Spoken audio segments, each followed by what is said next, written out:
আক্রমণ করেছে, তারা নিজেদেরকে পুলিশ পরিচয় দিচ্ছে। আমি বলেছি যে আমি থানায় এসে কথা বলবো, তারা কিন্তু আমার কথাটা শুনছে না। আমার বাবা মা যেখানে যে আছেন, আমি প্রস্তুত না, আমি ঠিকভাবে জামা কাপড় পরা না, ঠিক আছে, ঠিকভাবে আমি এখন পর্যন্ত প্রস্তুত না, আমি জামা কাপড় পরা না, আমাকে এখানে বেল দিয়ে যাচ্ছে, আমার দরজা প্রচন্ড পরিমাণে নক করছে। আমি তাদেরকে বলছি যে আপনারা যদি থানা থেকে হয়ে থাকেন কোনো চিন্তা নেই, তো আমি নিজে থানায় এসে কথা বলবো, ঠিক আছে, কিন্তু তারা যে কারণে এসেছে সেটা হচ্ছে আমাকে একটা বিপদে ফেলা। আমি জানি না, হাতে বন্দুক আছে তাদের, বাইরে পরিচয় দিচ্ছে হচ্ছে পুলিশ, কিন্তু আমি কিন্তু বললাম যে আমি নিজে ভাটারা থানায় এসে কথা বলবো। তাহলে তো আসলে নক করার কিছু নেই, তাই না? শুনুন, আপনি আমার দরজা ভাঙার চেষ্টা করছেন, আমার তো ভয় পাওয়াটা স্বাভাবিক, তাই না?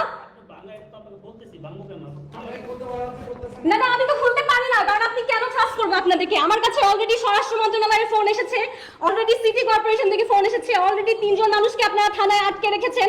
আমার তো আপনাকে